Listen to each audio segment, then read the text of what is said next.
Number 10. Will Carroll. Will Carroll, the drummer of the band Death Angel, caught COVID-19 at the end of his band's European tour. It was a long, hard battle, and thankfully, Carroll was able to come back from it, but the battle along the way may have included an encounter with Satan himself. The virus put him in a critical state, which involved Carroll lying unconscious in his hospital bed for 12 days straight. In an interview with San Francisco Chronicle, though, Will revealed that those 12 days were spent in a peaceful dream state. In his dreams, or I would call them nightmares, the devil would punish him repeatedly for the sin of sloth. The devil would apparently turn him into a bulbous-like creature and make him puke blood until his heart gave out. These were the dreams he was having over and over again. Since recovering from the disease, needless to say, Carroll has changed his lifestyle habits. For more reason than this one, it appears recovering from this awful virus we all hate definitely felt like returning from hell. Maybe the virus is from there too. Wouldn't be surprised, to be honest. Number 9. Giuseppe Tartini. Everybody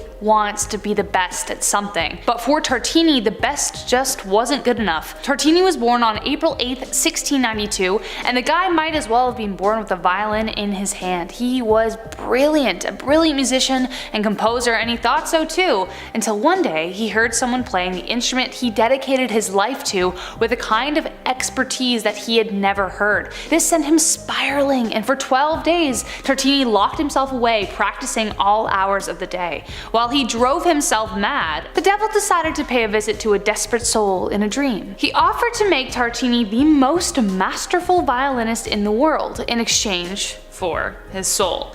Like the wise guy he was, he asked for a demonstration, so the devil picked up the instrument and played a sonata with ease and beauty like nothing he'd ever heard before.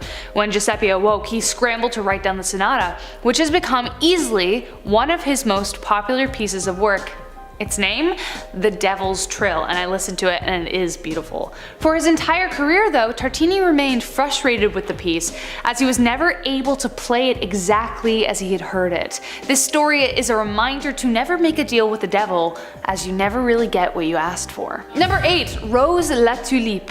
It appears that the devil and the violin kind of go hand in hand. The story of Rose La Tulipe is a famous French-Canadian story and one of my absolute favorites. The woman who shared this story with me swears it was true, and I can't help but believe it either. Rose begged her father to host a dance on the eve of Lent, and he agreed, but with one condition: that at midnight the dancing had to stop. Dancing wasn't allowed during Lent, so if they continued, they would be sinning. Rose agreed, and everyone came to join on the night, and Rose danced with anyone who would, even with other men, though she was engaged. Then at 11 p.m. a knock came at the door, and the priest opened it to reveal a dazzlingly handsome stranger, and Rose fell hard. The priest welcomed him and requested that he take off his hat, shoes, and jacket, all of which the man refused, saying he wasn't staying long.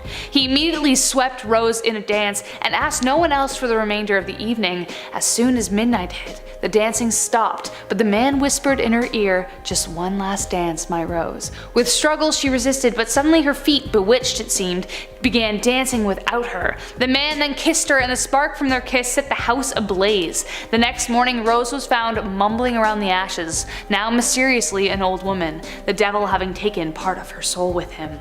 I know, that sounds like a legend, but like, thanks for indulging me because I really love that story and I want an opportunity to tell it, so here it is. Other versions say that she actually got taken back to hell with him, and another is that her mother came and saved her. A whole bunch of stuff, but I think that one's my favorite. Okay, number 7. Richard Cable. Richard Cable might as well have been the devil himself. A squire at Brooke Manor in Devon, England in the 1600s, he was known as a monstrously cruel man. He abused his wife, and one night she escaped him with him hot on her heels. He killed her and her faithful dog, but little did the man know that that dog would haunt him for the rest of his days, and there would be many. At least that's what Cable thought.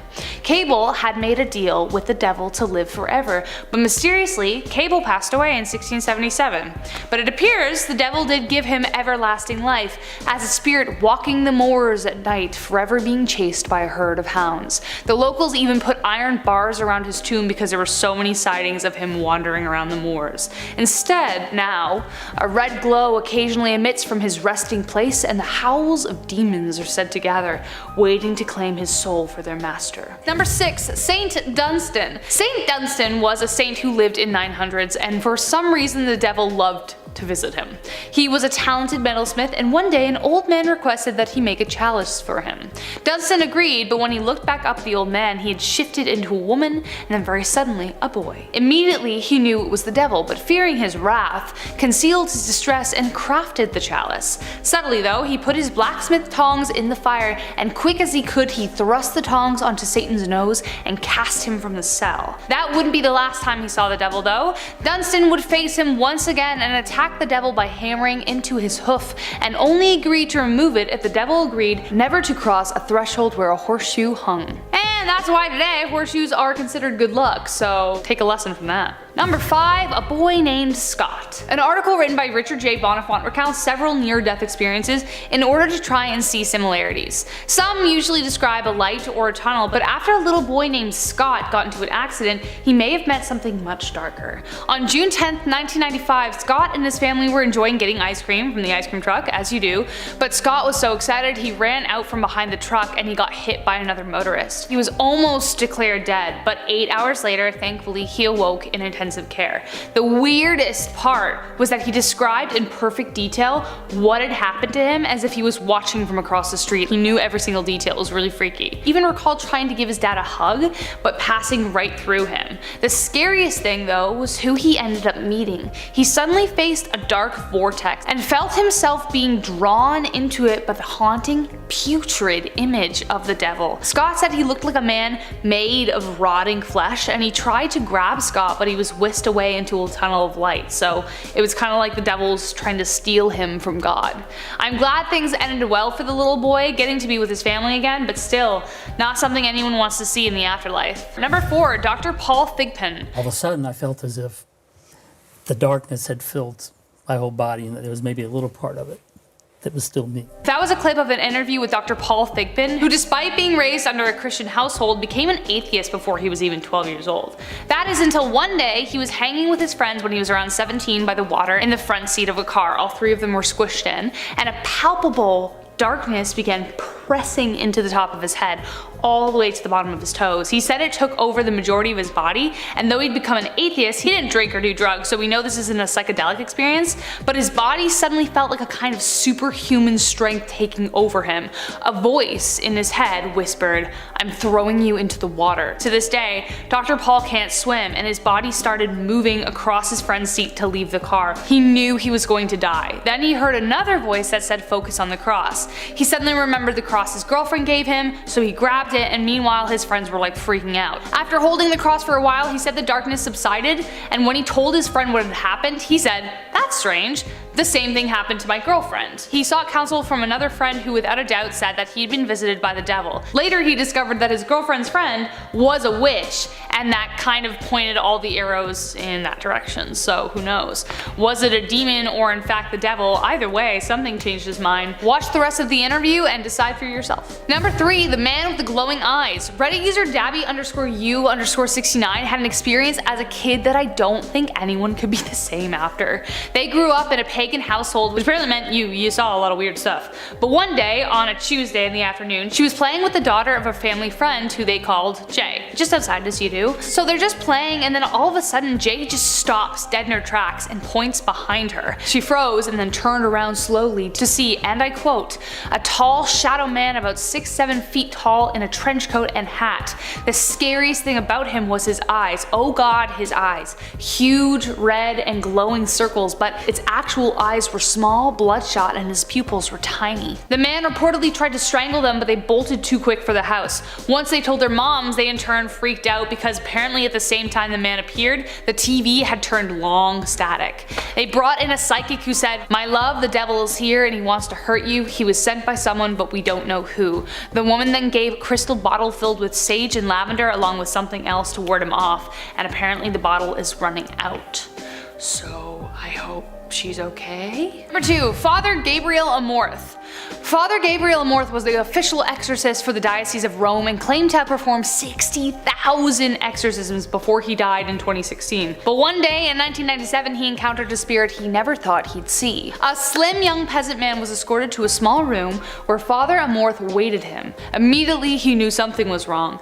He requested the help of Jesus, and as soon as he did, the man began to spit and curse in English, which wasn't a language the man was known to speak. But then the man was seething with anger and drool dripped from his mouth as he stared down the father. He tried to attack him, but the exorcist held him back with prayers, demanding the demon reveal its name. He called out, "Unclean spirit, whoever you are, and all your companions who possess this servant of God, I command you, tell me your name, the day and the hour of your damnation." The man snarled, and what came out next paralyzed him.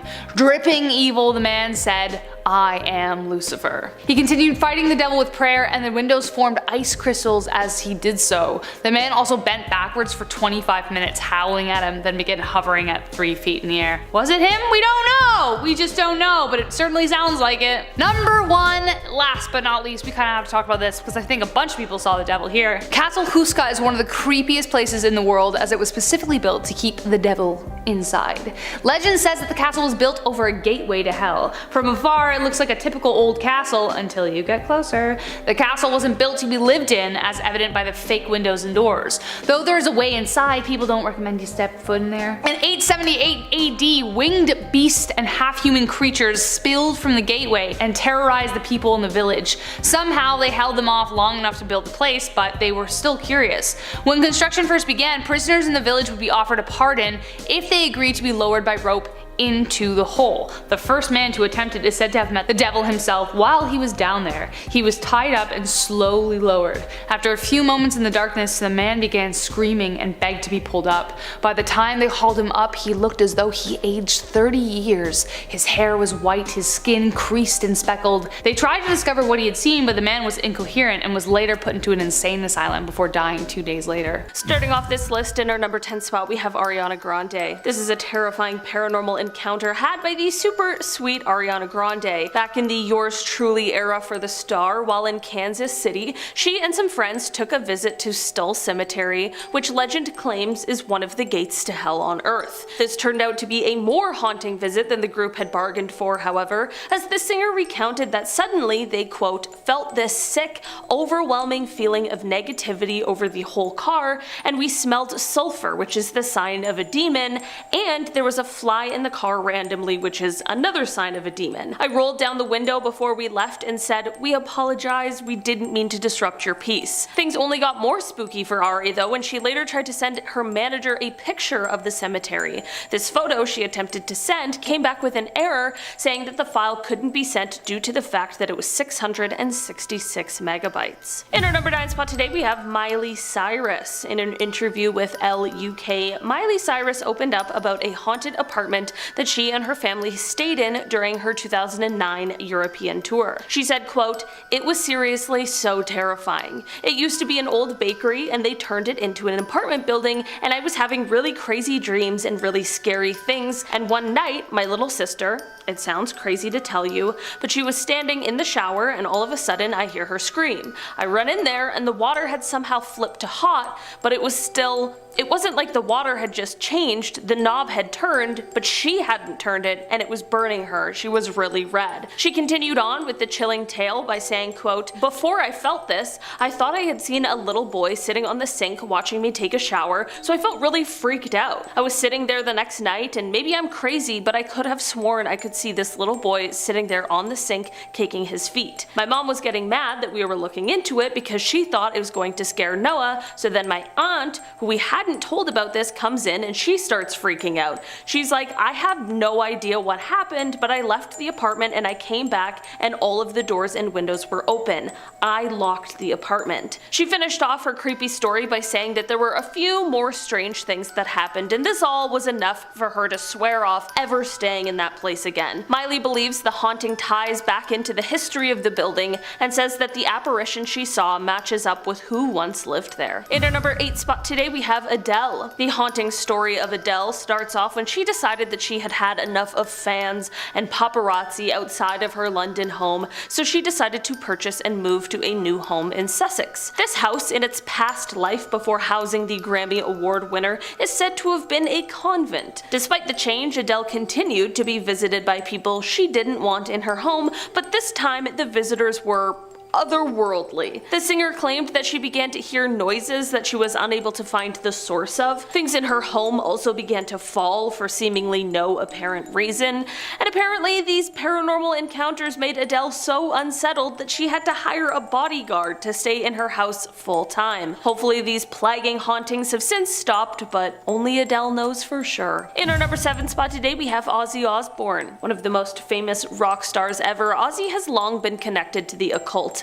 I mean, Ozzy, Prince of Darkness, didn't just come from nowhere. Aside from the rumors, however, Ozzy has been fairly open about his personal connection to the devil. In a 1984 issue of Hit Parader, Ozzy said, quote, "I really wish I knew why I've done some of the things I've done over the years. Sometimes I think that I'm possessed by some outside spirit. A few years ago, I was convinced of that. I thought I truly was possessed by the devil. I remember sitting through The Exorcist a dozen times, saying to myself, yeah, I can relate to that." He even has expressed confusion over whether or not if he's a medium for some kind of outside source or if something much more sinister is at play. When speaking of actually selling his soul, Ozzy had some less than comforting things to say. He said, quote, "I already have. Well, you sell your soul to the devil when you do something yourself that you shouldn't, and I already have. I've lived my life to the fullest. If there's an afterlife, I've got a good spot in the furnace. You know?" In our number 6 spot today we have Post Malone. Good old Posty has probably one of the most famous celebrity haunting stories, and it all started with a visit to ghost hunter Zach Bagans' museum. Within the museum was an old wine box that is said to hold a Dybbuk, which in Jewish mythology is a malicious demon. This box had come to the museum after the previous owner bought it on eBay and had some really horrible things happen to him and his family afterwards. These included reports of him having really horrific nightmares, and this extended to anyone else who touched the box, and sometimes even those who had just been around it. Even worse, his own mother had a serious medical emergency after he had given this box to her. This is all to say the haunted item showed up in the Bagan Museum,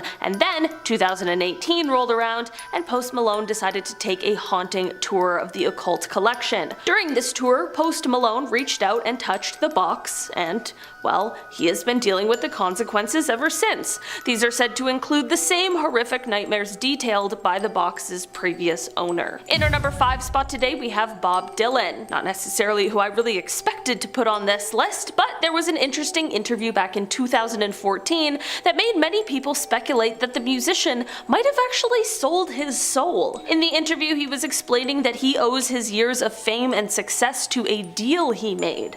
The interviewer asked, "Why are you still out here?" To which Dylan replied, "It goes back to that destiny thing. I made a bargain with it. You know, long time ago, and I'm holding up my end." The interviewer, of course, had to follow up on that cryptic message, so he said, "What was your bargain?" And he replied, "To get where I am now." The interviewer asked, "Should I ask who you made the bargain with?" And he replied, "With the chief commander." The interviewer clarified, "On this earth?" To which he answered, "In this earth and in a world we can't see." I can totally see why some people decided to draw their own conclusions from this. I mean, it sounds like he's basically speaking in riddles, so while he doesn't outright say that he sold his soul, some believe that this is what he was trying to say in that interview. In our number 4 spot today we have Mike Colter. You might know Mike Colter as he plays Luke Cage in the MCU, but what you might not know about the actor is a very ghostly encounter that he had. Back in 2019, Mike was on Kelly Clarkson's show, and while on the show, he had an eerie tale for the audience when he said, quote,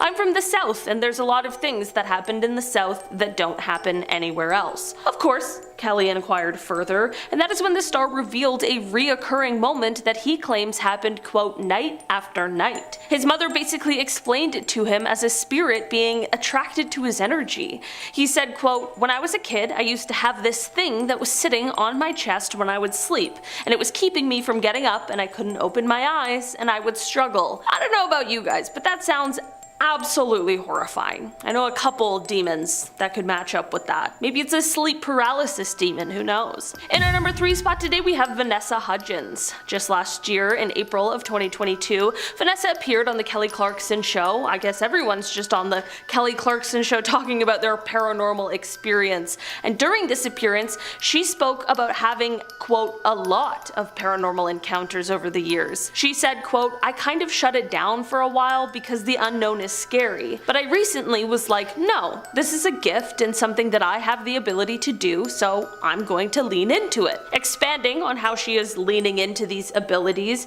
she explained that she had actually recently completed her first real paranormal investigation. Now we have Ed, Lorraine, and Vanessa. During this investigation, she said she met a very playful ghost at the site of a cemetery. I mean, I guess it's not like a malicious spirit. She said that she was able to speak to this ghost using a spirit box, and that after introducing herself, the ghost replied and repeated the names back to her. Maybe this year we'll see Vanessa diving even further into the paranormal, the occult, and all of these otherworldly beings. In our number 2 spot today, we have Courtney Cox. Back in March 2022, former Friends star Courtney Cox shared a harrowing experience she had that led her to go as far as to sell her house. She said, quote, I didn't believe at first, but I lived in this house in Laurel Canyon, which is in LA, obviously, and it was Gypsy Rose Lee's house and Carole King's. She went on to say, quote, so Carole King came over to my house and she said that there had been a divorce that was really ugly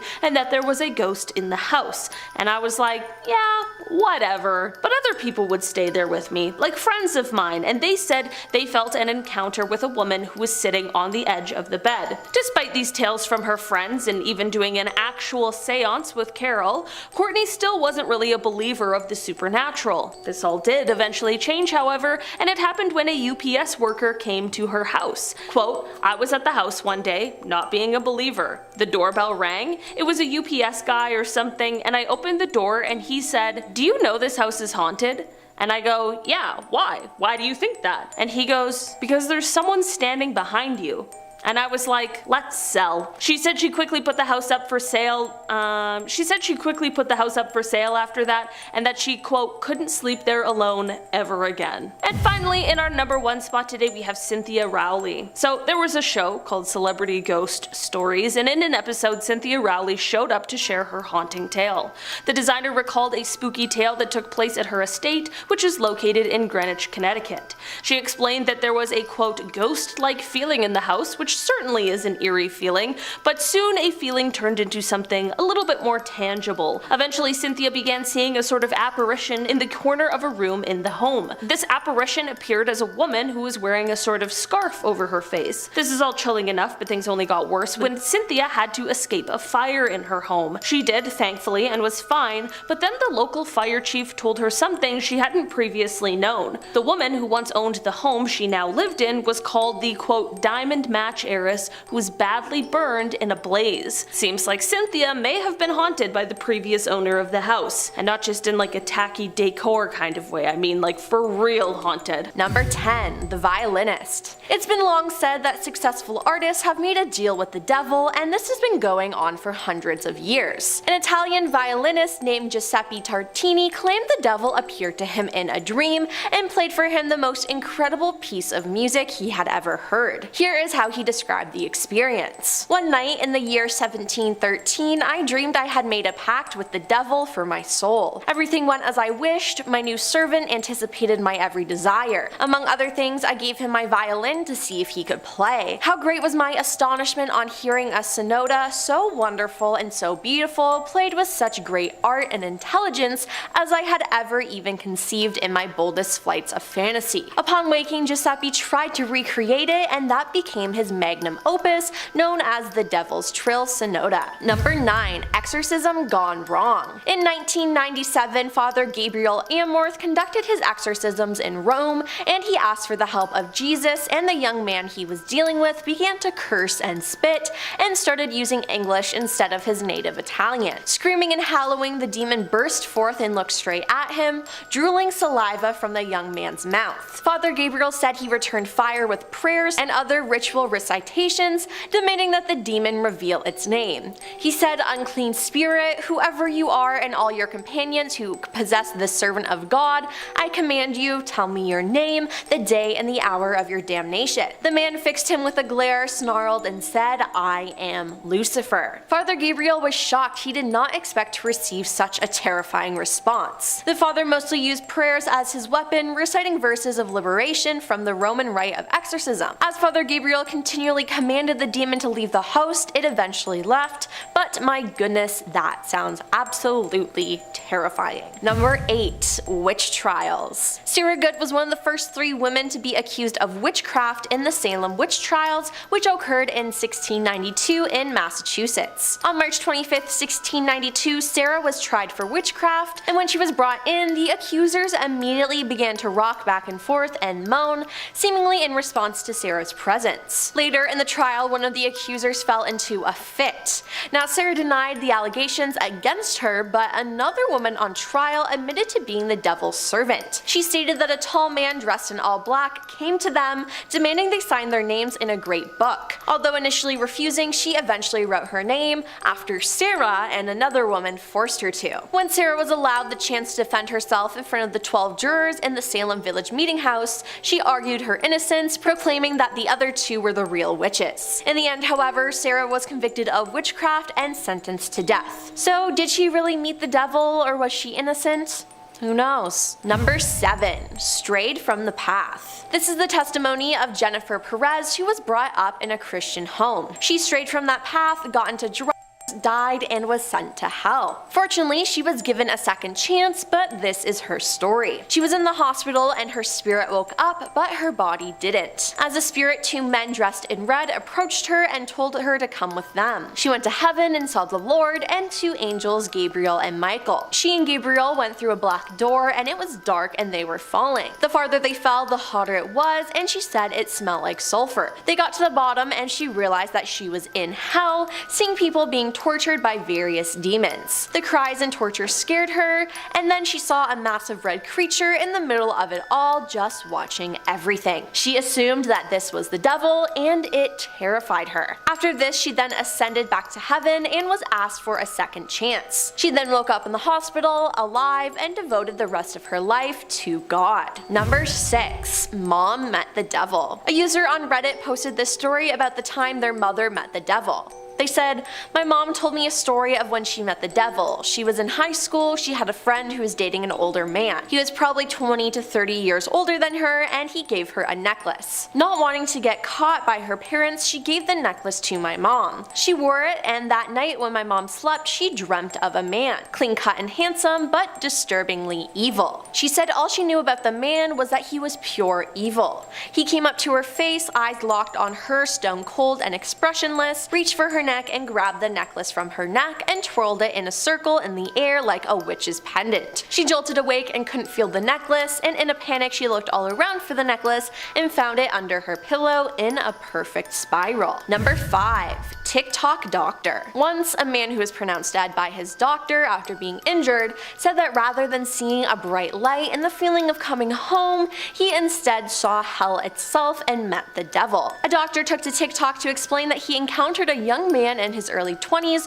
who had been stabbed in the heart after being involved in a deal that went wrong. Not willing to let the man die, medical staff took the victim into surgery, kept him from losing too much blood, and treated the wound in his heart. The doctor remembers the man waking up 4 hours later and crying, claiming that he went straight down to hell and looked straight in the eyes of the devil. The man said he could see the doctors working to save his life, and having never prayed before, gave it a try, at which point an angel pulled him back up out of hell. Remembering how clear the man had been, the doctor said it was the most amazing experience because he was legit.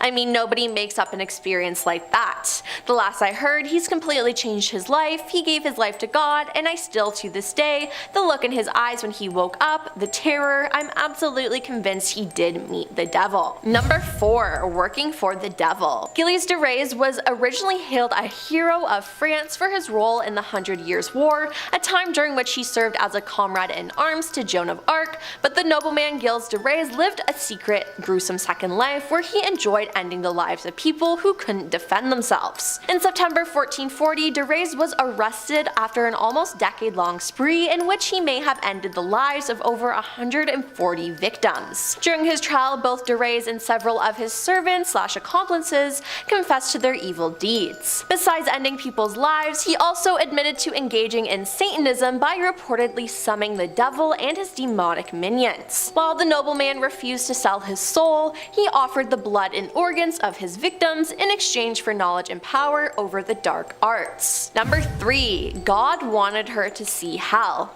Josefa Menendez was a young Spanish sister who had a short religious life of great suffering and experienced many revelations throughout her life. More than once she was taken to hell to witness and feel the suffering firsthand. Sister Josefa was reluctant to write on the subject of hell, and did so only to conform to her Lord's wishes. She wrote about her experiences in her journal, and she described it as the greatest torment of hell, namely the soul's inability to love. She wrote, "One of these damned souls cried out, 'This is my torture, that I want to love and cannot. There is nothing left me but hatred and despair. If one of us could so much as make a single act of love, but we cannot, we live on hatred." As mentioned, she went to hell multiple times, but one time she saw the devil. She wrote, "Souls were crying out and the devil answered, 'Insinuate yourselves by including carelessness in them, but keep in the background so that you are not found out. Tempt these others into ambition, into self-interest, to acquiring wealth without working, whether it be lawful or not." That entry was from February 3rd, 1923. She visited hell many times after that, but didn't report on seeing the devil again. And that sounds absolutely terrifying. Number 2. In a coma. Will Carroll is a drummer who has been in the band Death Angel since 2009 and has provided the drum tracks for their last 4 studio albums. After spending nearly 2 weeks in a coma fighting Will revealed that during his battle with the virus, he saw the afterlife, where he would be sent to hell and meet Satan. The illness left him in a critical state where he was put on a ventilator while lying unconscious in a California Pacific Medical Center hospital bed for 12 days before recovering. He said that the devil would punish him for the deadly sin of sloth. The musician said Satan would transform him into a creature similar to that of Star Wars' Jabba the Hutt, and that he would vomit blood until he ultimately had a heart attack. Will told the San Francisco Chronicle that what he went through allowed him to change some of his typical lifestyle habits, including his once heavy alcohol and illegal substance use. "I'm also going to listen to satanic metal though," he joked, but he later admitted that after beating COVID-19, he doesn't think Satan's quite as cool as he used to. And coming up at number 1, The Devil Made Me Do It.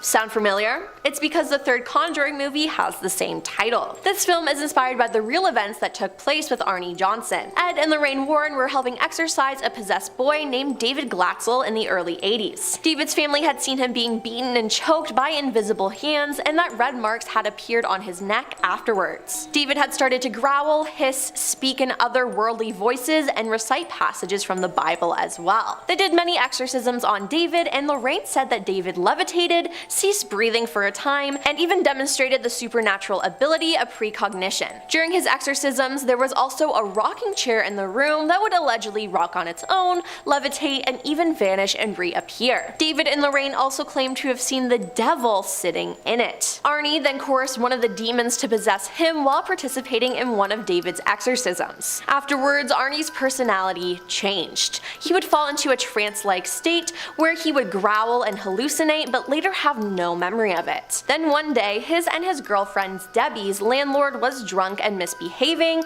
so Ernie ended his life. The day after the incident, Lorraine Warren informed the Brookfield police that Ernie was possessed when the crime was committed. The case then went on to trial, where Ernie's defense was demonic possession and the devil made me do it. The jury deliberated for 15 hours over 3 days before convicting Ernie of first-degree manslaughter. He was sentenced to 10 to 20 years in prison, though he only served deserved 5. Coming in at number 10, Robert Johnson, one of the most famous situations of someone selling their soul to the devil. It would seem that he kind of got a raw deal, because even though this dude became one of the best jazz players of all time, he died at 27. Dude, if I'm selling my soul to the devil, you better believe that I'm going to want to live a full life. Like, you get my soul for eternity after I die. The least you can do is let me enjoy the deal until I'm in my 90s, and I want to be a good 90. Like, I want to be able to run around like I'm Jack LaLanne. But rumor has it that Johnson was horrible at the guitar before he made his deal with the devil. Back then, when he played music, it was so bad that cats would scream and people would throw stuff at him. Then he left for a while, went to the mysterious crossroads, and came back a god of the guitar. He might have just found a teacher who was willing to show him how to use the tools that he was given that unlock his God-given powers to play the axe like a legend. Or maybe he did go down the easy road and got the devil to hook him up with some unholy powers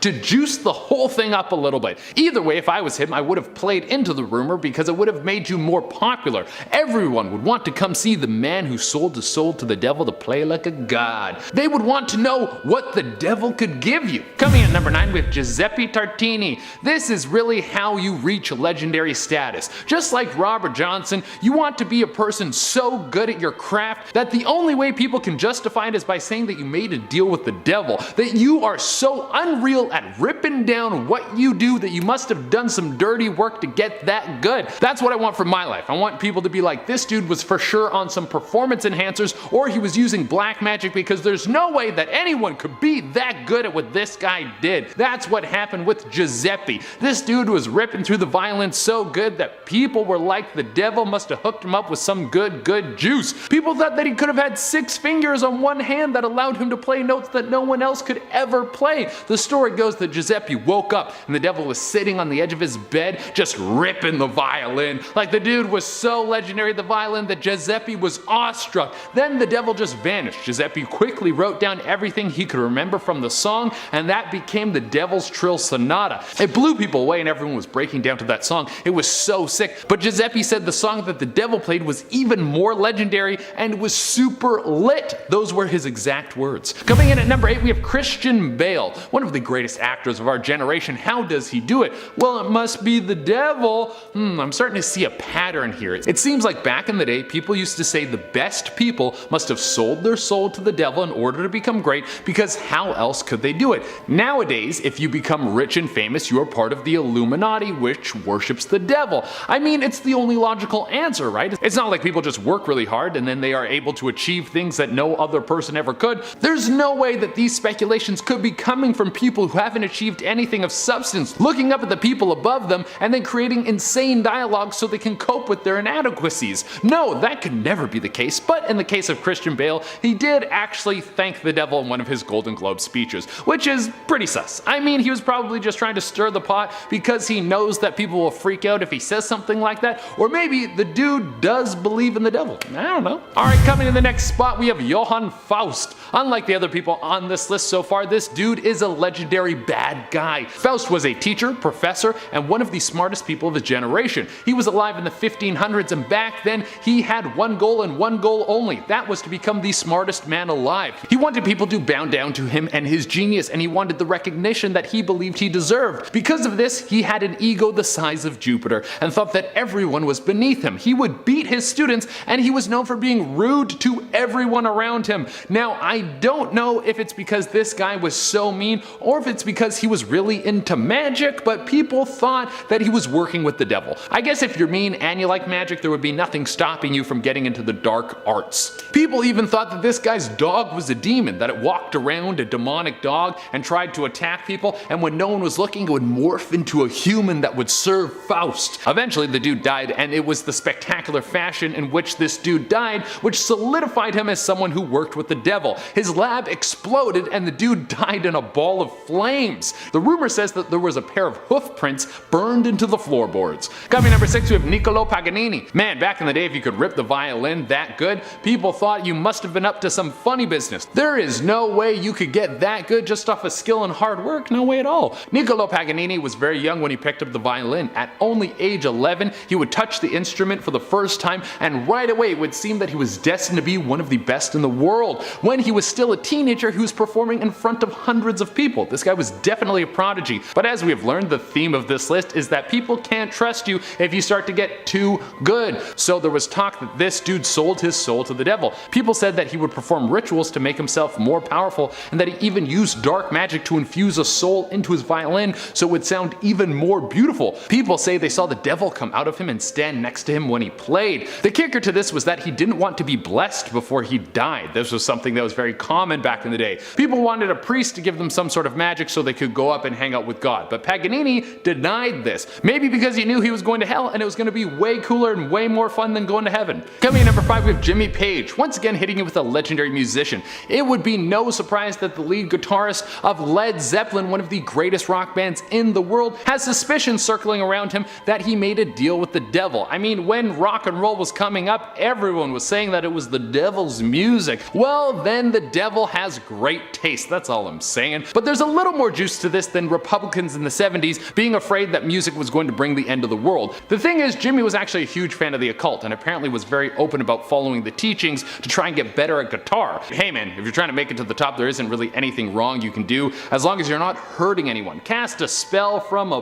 book to make those fingers move as fast as you can so you're always on the cutting edge of music. And all this came together when apparently you could hear the devil speak when you played Stairway to Heaven backwards. Yeah, I don't think that is true, but people love to think that the devil is hiding in rock and roll. Coming in number 4, we have Snoop Dogg. Yeah, Snoop D-O-double-G. This dude is a legend. Could you imagine? You're so much of a legend that you became one of the best rappers of all time. You started popping into movies. You changed your name to Snoop Lion for a bit. You become a commentator for a Mike Tyson fight, and you become best friends with Martha Stewart after she goes to jail. This dude has lived a life that would put most people to shame. Now, how has he been able to be so legendary? Was it skill? Was it luck? Was it coming up with his own language that people would actually learn to speak? Well, no, it was of course a deal with the devil, guys. Apparently in a song, Snoop talks about a voice coming into him and telling him to make a deal, and if he took the deal, he would live eternal and forever. Not a bad deal if you ask me. Coming in number 3, we have Urbain Grandier. It should be no surprise that the church has some weird things going on inside its walls. I mean, we know that it's full of creeps today that are doing horrible things, so someone who worships the devil is kind of small potatoes compared to the other things that are going on. Now, Urbain was ahead of his time when it came to being a horrible person in the church. He was apparently summoning the devil all the time and had magical powers. He would put curses on people he didn't like, and there was even a contract found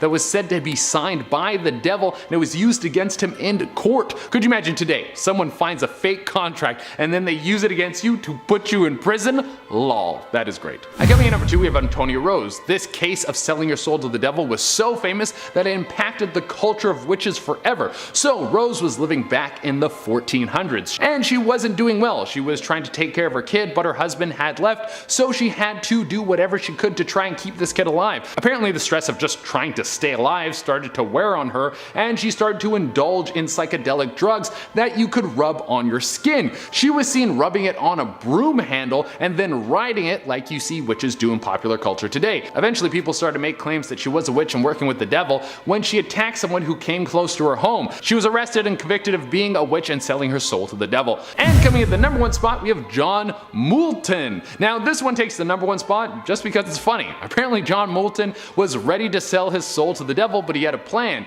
See, if you look through the history of the devil, he isn't the hardest dude to outsmart. John made a deal with the Prince of Darkness that he would sell his soul if the devil came and filled his boots with gold. The devil was like, heck yes, but then the devil came to do his job and he found that Moulton had put his boots at the top of a chimney and cut out the bottoms. Basically, if the devil wanted to fill the boots with gold, he would have had to fill the whole chimney. And the devil hates being tricked, so he burned his house down. Basically, it's the same thing when traders on Wall Street bets learn how to make money off of the stock market, and then Robin Hood stopped them from trading because the devil can never lose. Starting off this list in our number 10 spot, we have Elagos. This is a demon of the Goetia, which is a famous grimoire of demonology compiled in the 17th century. According to legend, he is a great duke of hell with a fierce appearance, often depicted as a ghostly knight riding a skeletal winged horse or a dragon. The horse is actually known as the Steel of Abigor and is a minion of hell created from the remains of a horse from the Garden of Eden. Elagos is known for his powers of divination, and he can reveal the past, present, and future to those who summon him. He is also associated with war and battle and is said to be able to command armies and help his summoner achieve victory in conflicts. However, he is not to be taken lightly, as he can be a dangerous adversary to those who oppose him. Despite his fearsome reputation, Elagos has been invoked by many over the centuries, seeking knowledge, power, and protection. Those who wish to summon him should approach with caution and respect, as he is not to be trifled with. In our number 9 spot today, we have Shurgot.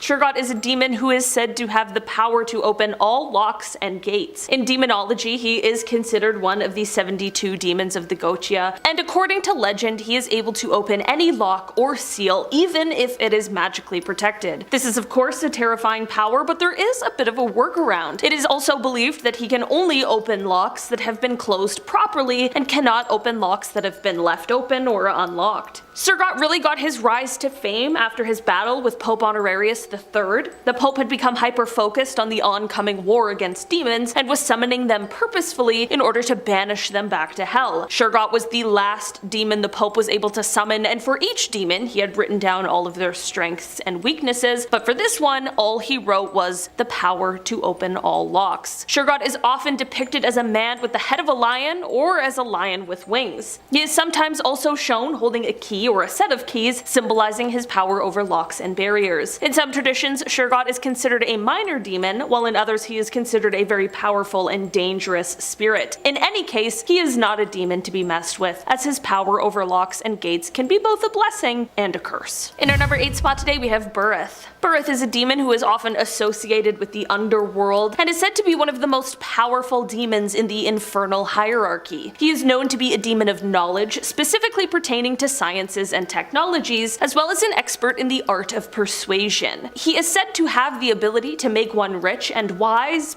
but at a great cost. Burith is often depicted as a soldier wearing red armor, riding a red horse, and carrying a red staff of some kind. He is known to make pacts and contracts with humans, promising them wealth, knowledge, and power, but in exchange for their soul. In some traditions, he is also said to be the demon responsible for managing the finances of hell, but he's definitely not paying his taxes. That's gotta be a sin, right? Burith is a powerful and dangerous demon, and those who seek to invoke him should do so with extreme caution. It is said that those who make a pact with him are bound to it for all of eternity, and that he will stop at nothing to ensure that his end of the deal is fulfilled. In our number 7 spot today, we have Pazuzu, okay? Famous demon. Pazuzu is likely a demon you've heard of before. After all, this is the name of the demon that possessed Regan in The Exorcist, classic horror film. But the history of Pazuzu goes much further back. Pazuzu is a demonic entity from Mesopotamian mythology known as the King of the Wind Demons. His name is believed to have come from the Akkadian word Pazuzu, meaning he who brings forth the cold wind. Depicted as a fearsome creature with the head of a lion or a dog, wings of an eagle, and a scorpion's tail, Pazuzu was said to be the embodiment of chaos and destruction. Despite his fearsome appearance, Pazuzu was often invoked for protection against evil spirits and other malevolent forces. He was believed to have the power to drive away plagues and diseases, as well as to bring rain and prosperity to the land. In ancient Mesopotamian religion, Pazuzu was also associated with the god of storms and fertility. Despite his terrifying appearance in pop culture, in the more original context, Pazuzu was actually a symbol of protection and a powerful deity that played an important role in the mythology and beliefs of ancient Mesopotamia. In our number 6 spot today, we have Glazia Labalis. This one is a powerful demon with a reputation for divination and imparting knowledge. In demonology, he is classified as a mighty president of hell, ruling over 36 legions of demons. According to legend, he appears as a winged dog or a monstrous creature with the head of a dog and the wings of a griffin. He possesses the ability to see into the past, present, and future, and is known for his ability to reveal secrets and impart knowledge to those who summon him. Despite this reputation as a bringer of knowledge, he is also associated with destruction and chaos. He is believed to incite wars, cause discord, and bring about death and ruin to those who cross his path. In order to summon summon him, one must follow very specific guidelines and have certain precautions to avoid invoking his anger. Those who seek to work with this demon should approach with caution, as he is known to be very unpredictable and very dangerous. In our number 5 spot today, we have Belphegor. Belphegor is a fallen angel, and after his fall from heaven, he has now become the demon lord presiding over the sin of sloth. It is said that as Belphegor served as a lieutenant from hell, he was sent to Earth on a mission by Satan. While he was on Earth, he grew quite fond of Paris, France, and it is said that because of this affinity, he now lurks deep within the catacombs under the city. Belphegor can be invoked by mortals who are wishing to find fame and wealth, usually through as little effort as possible. But these wishes are of course doomed to fail because of the demon's true mission to lure dreamers into the sin of sloth. Through the failure of whatever was provided to the dreamer by Belphegor, he then draws them into procrastination and idle dreaming rather than the active production, which then of course condemns them to a life of failure. Belphegor is also recognized as one of the 7 great kings who rule over hell. In our number 4 spot today, we have Abaddon. Abaddon is a powerful and mysterious demon often referenced in religious texts and mythologies. In some traditions, he is believed to be the ruler of the abyss, a place of ultimate darkness and suffering. The name Abaddon comes from Hebrew meaning destruction or ruin, which speaks to the demon's destructive nature. He is one of the 7 princes of hell and is often associated with the sin of wrath. It is said that he is responsible for bringing about destruction, plagues, and famine. In some traditions, he is believed to be the angel of death, wielding a powerful scythe and bringing an end to life as we know it. Despite his reputation, some people also view him as a potential ally or guide. In occult practices, he may be invoked for protection, wisdom, or to help overcome obstacles, but whether you view him as a powerful enemy or a very valuable ally, there is no denying that this demon has captured the imaginations of many throughout history, and you should definitely proceed with caution. In our number 3 spot today, we have Astaroth. Astaroth is a powerful and malevolent demon in occult lore, believed to be one of the most prominent demons in hell. Known as the Great Duke of Hell, he is said to command a legion of demons and has the ability to grant knowledge and wealth to those who summon him, but of course, it is at a great cost. In demonology, he is often depicted as a humanoid figure with wings and a crown on his head, holding a serpent in one hand and a scepter in the other. Some believe that he was once an angel who fell from grace and became a demon due to his pride and arrogance. He is often invoked in rituals of black magic and is considered to be a dangerous entity that should only be approached by very experienced practitioners. Those who summon him are said to risk losing their souls to him and becoming trapped in his demonic realm for eternity. In our number 2 spot today, we have the Leviathan. Leviathan is a powerful and fearsome demon in Judeo-Christian mythology. Known as the twisting serpent, Leviathan is often described as a giant sea creature with multiple heads and a body covered in impenetrable scales. According to legend, Leviathan is one of the 7 princes of hell and is a symbol of chaos and destruction. In religious texts, Leviathan is often associated with the power of the ocean and the depths of the abyss. Some people believe that the demon is capable of controlling the weather and causing natural disasters such as earthquakes and hurricanes, but despite these terrifying tales, some occultists believe that Leviathan can be invoked for protection or to gain power over the natural elements. Summoning Leviathan is a dangerous undertaking though, and it should only be attempted by those who know exactly what they're doing when it comes to the dark arts. Leviathan remains a very popular figure in contemporary horror fiction, where it is often portrayed as a monstrous creature capable of unleashing unspeakable terror upon the world. I'm not gonna lie, still prefer the Meg though, you know? The Meg has my heart. In our number 1 spot today, we have Valifar. Valifar is a demon from the Ars Goetia, and according to the Grimoire, Valifar is a very powerful demon who appears as a thief on a horse with a lion's head and the wings of a griffin. There's a lot going on there. Valifar is said to be a master of languages, capable of teaching humans the art of invisibility and skilled in manipulating wealth. Valifar is often associated with temptation and greed, using his abilities to entice humans into a life of luxury and excess, leading them down a path of destruction. He is also known to be deceitful and can twist people's words to his advantage. According to legend, those who summon Valifar must be careful not to show weakness or vulnerability, as he will exploit it to his own benefit. It is said that he can be controlled with a magic ring, but those who try to do so must be prepared to face his cunning and his manipulation. Starting off at number 10 10 now, we have The Illusionist. This is said to be a true story from Juarez in Mexico of when the devil appeared to a man there. It happened in 1942 and was later told by his son before spreading around the world. On a summer's day, the man went down to see the circus in town with his father and his brother. The shows weren't very interesting that year, but they met two girls and went off to hear some live music. Suddenly, they were stopped by a short man in a dinner jacket. He claimed that he was the greatest illusionist in the world, but that the circus turned him down because his act was so terrifying. The owner had accused him of being the devil. This got the man and his brother's attention. The stranger said they could see the amazing trick at his home. They followed the stranger back and sat on a sofa in his trailer. The stranger extended his arm and began running his left hand over his gloved right hand, all while chanting a strange tongue. He asked if they were ready. They said yes. He pulled off the glove and everyone screamed. To their horror, the hand was now a skeleton hand, still wiggling its fingers. The man's brother got up to take a closer look. The stranger grabbed the top of his head with his bony hand and said he was now really going to show them something. At this point, they all ran and screamed. The man stopped and looked back. The stranger was standing on top of the steps and laughing at them. On the ground was a wooden plank with long nails pointing up. The stranger jumped off the step and landed right onto a nail. Blood poured out of his boot, but he continued to laugh. The man just stared at him, transfixed, until his brother grabbed him and they both ran away. They knew it was the devil, they felt it was the devil, and they say it was a day they can never forget. Next up at number 9 now, we have Robert Johnson. He's one of the most legendary blues musicians of all time, whose music went on to influence other musicians for generations. Aside from his music, folks may tell you another story about Robert Johnson, that he met the devil. They say that one day Robert was walking down the highway on a cool October night when he came to a crossroads. A tall man was sitting there on a log by the side of the road. He said that he knew Robert and asked him if he wanted to play the guitar like nobody had ever played it before,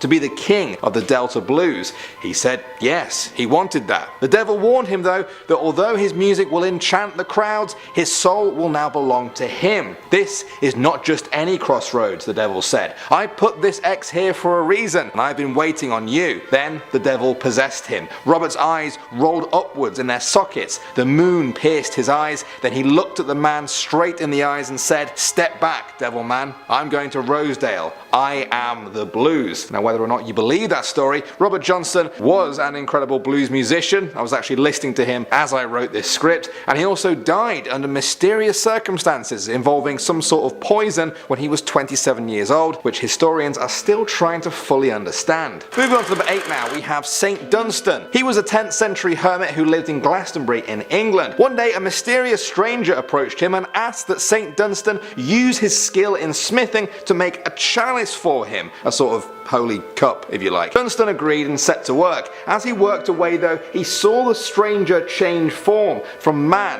to woman, from woman into a child, flowing from one to the next. Dunstan realized that this was the devil, but he tried to act as if he hadn't noticed. Then, when the chance presented itself, he grabbed a pair of red-hot tongs from the fire and pierced them into the stranger's nostrils, causing the devil to cry out in pain and flee. A while later, the devil returned, this time as a vagrant street performer playing the harp. Dunstan grabbed him by the leg this time and began shoeing him. Then he nailed a horseshoe to his cloven foot. The devil screamed in agony and agreed to be released on the condition that he never approach a house with a horseshoe hanging over the doorway ever again. This gave birth to the legend that horseshoes are lucky and even keep the devil at bay. Moving on to number 7 now, we have the devil's violinist. That's the name given to Niccolo Paganini. Some even say he was the greatest violin player who ever lived. He was a child prodigy in Genoa, Italy, who struggled to find a teacher that he couldn't surpass immediately. By the age of 15, he was touring solo. Within a year, he had a breakdown and succumbed to alcoholism. He didn't reappear in the public eye until the age of 22, but this time he was somehow better than ever. They say he was able to play 3 octaves across 4 strings in a handspan. Now, you don't actually have to know what that means, but it's thought to be nearly impossible,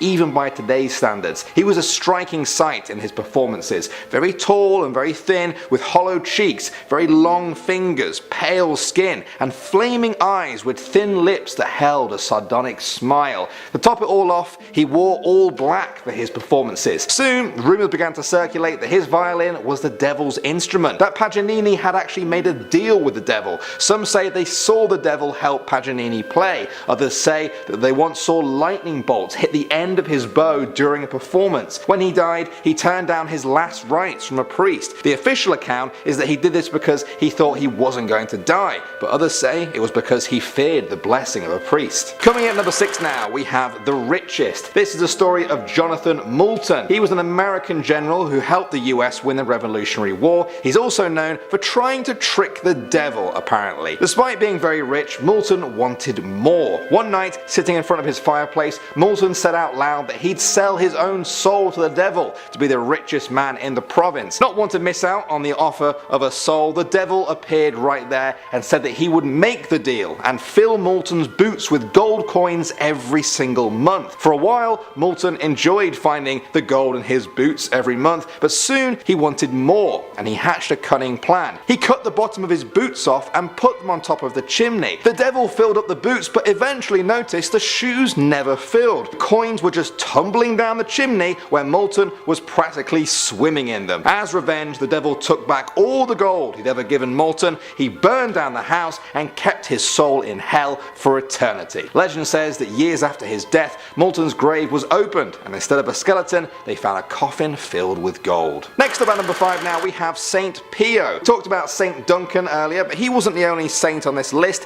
who claims to have had a run-in with a devil. Pio was also known for his frequent and often violent battles with the devil. On one occasion, a local friar found him lying bloodied and bruised in his room. When Pio came around, he said that he had been attacked by either Satan or one of his demons, which had left him with 3 broken ribs. On one night in 1906, Pio heard footsteps coming from the next room, which he thought was his friend, Friar Anastasio. He went to the window and tried to call out to invite him in for a chat. He found that his voice had gone though, out of nowhere. He just couldn't speak. Then he noticed a large black hound sitting menacingly on a nearby window ledge. In his account of what happened next, Pio said, "I saw the big dog enter through the window and there was smoke coming from its mouth. I fell on the bed and I heard a voice from the dog that said, 'Him it is him.' While I was still on the bed, the animal jumped up to the ledge of the window, then to the roof and disappeared." His colleagues believed that the devil was targeting him because of all the exorcisms that Pio had performed over the years. They said that on many occasions, before leaving the body of a possessed man, they would actually hear the devil shout, "Padre Pio, you give us more trouble than Saint Michael. Do not steal the bodies from us and we will not bother you." Next up at number 4 now, we have Johann Georg Faust. A 1507 book titled Historia and Tale of Dr. Johannes Faustus tells the story of Johannes Faustus, who allegedly met the devil. According to the book, he was a German scholar who, quote, "loved what ought not to be loved." It says that he craved nothing more than forbidden knowledge. One day, Johannes traveled to a crossroads in a forest and summoned the devil. He stood inside a protective circle and performed an ancient and unholy ritual. Soon, lightning came crashing down and the entire forest was destroyed. Demons emerged in 3 forms. First, a dragon, then as a man made of fire, and then as an old monk. After hours of conversation, Faust agreed to trade his soul so that his every question would be answered for 24 years. He told himself that things would be fine because, in his words, the devil might not be so black as they used to paint him, nor hell so hot as the people say. Well, the story ends by saying that he was wrong and people were right. It claims that when Johannes died, his soul went straight to hell, where he spent an eternity of torture, wishing for death, but finding that even death had forsaken him. Moving on to number 3 now, we have the Signed Pact. Father Urbain Grandier was a French Catholic priest who, in 1632, was accused by a local group of nuns that he had bewitched them and sent demons to commit evil and impudent acts with them. Investigations into Urbain reached a new level with the discovery of what what people claimed was a physical contract written on paper between Urbane and the devil. The contract was said to be even signed by Urbane, the devil, and a number of different demons. It read, "We, the influential Lucifer, the young Satan, Beelzebub, Leviathan, Elimi, and Astaroth, together with the others, have today accepted the covenant pact of Urbane Grandier, who is ours. And him do we promise the love of women, the flower of virgins, the respect of monarchs, honors, lusts, and powers." That's where it ended. Well, whatever you guys think about all of that, the local court found him guilty and sent him to burn at the stake. Moving on now to number 2, we have Saint Gemma Galgan. In her diaries, she wrote that she believed the devil himself was waging a personal war against her. In one famous passage, she wrote, "The demon came before me as a giant of great height and kept saying to me, 'For thee there is no more hope of salvation. Thou art in my hands.' I replied that God is merciful and therefore I fear nothing. Then, giving me a hard blow on the head in a rage, he said, 'Cursed be you,' and then he disappeared. I then went into my room to rest, and there I found him. He began again to strike me with a knotted rope and wanted me to listen to him while he suggested wickedness. I said no, and he struck me even harder, knocking my head violently against the ground. At a certain point, it came to my mind to invoke Jesus, Father, Eternal Father, through the most precious blood of Jesus, free me. I then don't quite know what happened next. That contemptible beast dragged me from my bed and threw me, hitting my head against the floor with such force that it pains me still. I became senseless and remained lying there until I came to myself a long time afterwards. Jesus be thanked." That was just one entry, and it was very intense. From the look of her diary, it wasn't her first encounter, and it certainly wasn't her last. And finally, number 1 now, we have Pope Sylvester II. If you had to pick one person who isn't in league with the devil, you may pick the Pope. But back in the 10th century, people thought the first French Pope was a master of the dark arts and had sold his soul to the devil. He was undoubtedly a genius. He was known for his work in mechanics, mathematics, astronomy, clocks, organs, introducing Arabic numerals to Western Europe, as well as natural science, music, philosophy, and theology. That was a lot for one person, especially back then. After he died, rumors began to circulate that Sylvester had made a deal with the devil, that the devil had given to him his intelligence and wisdom in return for his soul. This was a terrifying prospect for Catholics at the time, the thought that their own leader, God's representative on earth, had been meeting and dealing with the devil in secret. In recent years, experts agree that he likely got his skills and knowledge from regular meetings with scholars from all over the known world, and not from some dark dealings. What do you think? Number 10, Richard Cabell. This man lived in Devon, England during the 1600s and was apparently a huge dirtbag. He would torment people in his town and even abuse his wife. One night, in a violent rage, he struck his wife and she tried to escape. He then hunted her down and killed her and her dog. We all know what happens next.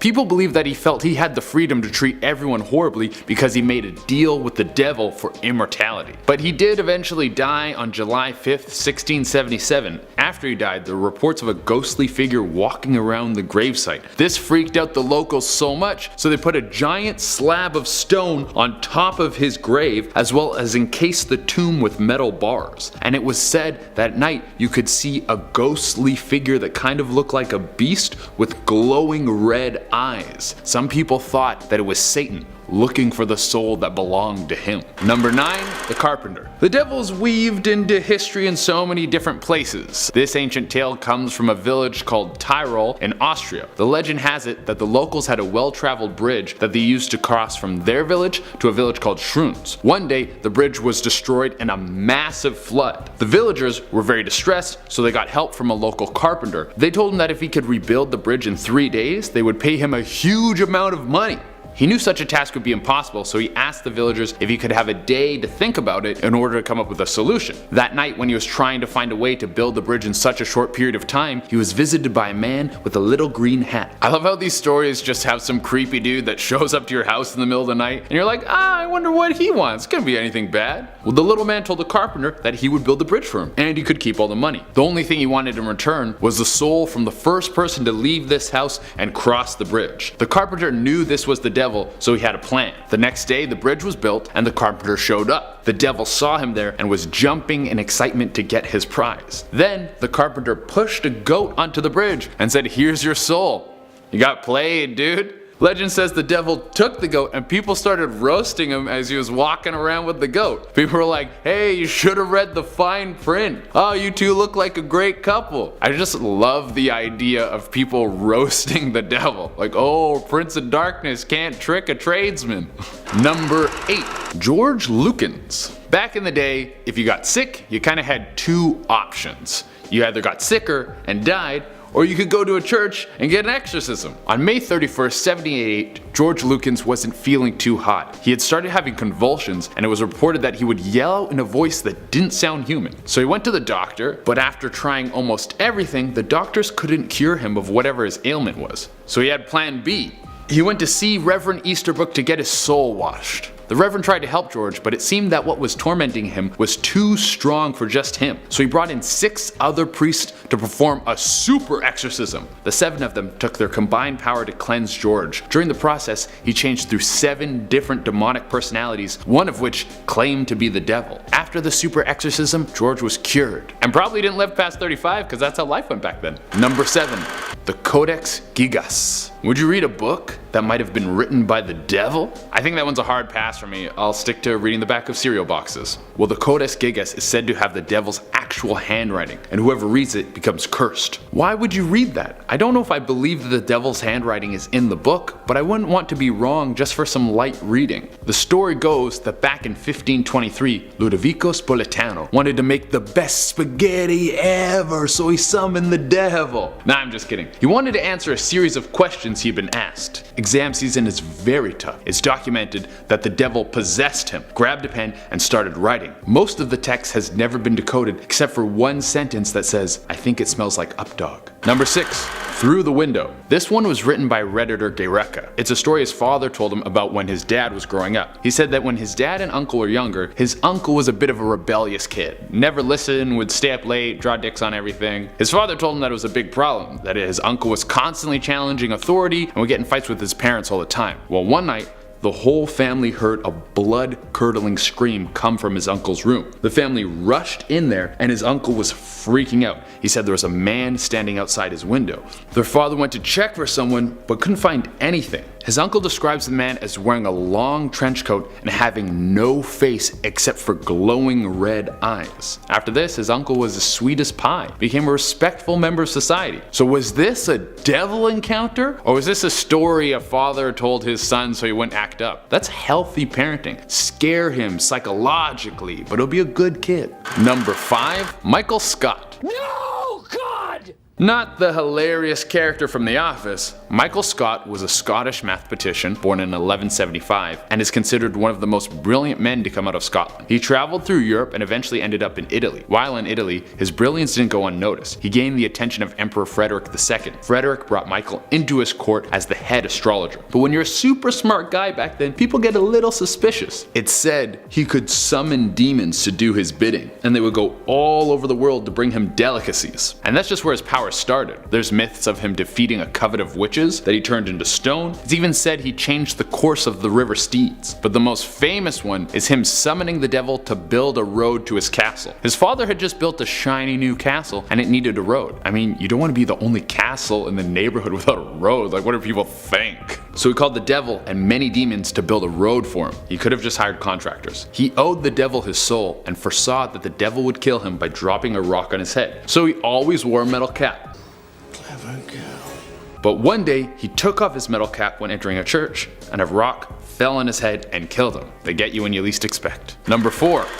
John Dee. John Dee was born in 1527 on July 13th. He was an Elizabethan mathematician and astrologer, but he also liked to dabble in the occult. He was into some pretty freaky stuff. Even though he was researching black magic behind closed doors, he managed to work his way up as a man of intellect, becoming the royal astrologer for Queen Mary. However, his little secrets caught up with him, and he was arrested for heresy in 1555. How do you get caught for something back then? The only way you would find out would be if you told people. Like, how was your weekend?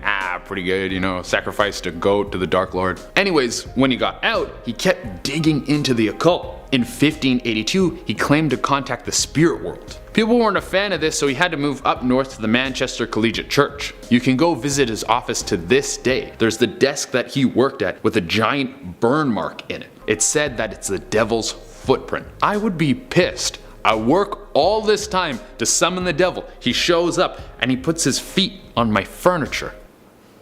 Number 3, Robert Johnson. Become one of the greatest musicians who ever lived, and people are going to start rumors about you. Robert Johnson is one of the most talented and influential blues musicians who has ever walked the earth. And a big myth about him is that he sold his soul to the devil to become as great as he did. As the story goes, he was walking down a highway and came across a man that offered him the ability to play the blues like no one has ever done before, but it would cost him his soul. Robert was like, yeah, I'll do that. I mean, what is a soul really? It's like a concept or like whatever. Well, Robert went down in history for his amazing skills and died suspiciously at 27. Number 2, Niccolo Paganini. Said to be the greatest violinist who ever lived. Seemed to be a common theme that back in the day, if you were great at something, they probably thought you sold your soul to the devil. No, it can be that you have like a natural gift and you work super hard, you just made a deal. Well, the same speculation goes for Niccolo. He was an Italian violinist like none other. He was so gifted that he would surpass anyone who ever taught him. He was touring at 15 and probably got hit on a lot. Part of why people probably thought that he had sold his soul to the devil was that he looked so ghoulish. He was tall, skinny, had pale skin, long black hair. He was kind of like a hot Edward Scissorhands. People would even say that they could see the devil hold his violin while he played. I think they were just jealous. Number 1, George Whitefield. Now this one is my favorite for sure. George was a traveling evangelist. He wandered around trying to get people hyped on God. I mean, we've all seen these guys. Do it, Jesus! A brand new hit. Bam, bam, bam, bam, bam, bam. In 1740, George was in Ipswich, Massachusetts. He was putting on a banger show. Like, people were going nuts. Apparently, the sermon was so hot and he was bashing the devil so hard that the devil showed up and was like, "You talking?" And George was like, "Yeah, I'm talking." And then he fought the devil. This is like an episode of Maury. George then summoned the holy power to push the devil out, and after that, the devil fell off a cliff and landed on one foot. He's got like a +10 on acrobatics. It's said that the devil's footprint is there to this day. The devil is probably at home like, dude, I don't even know you. Why are you talking so much smack?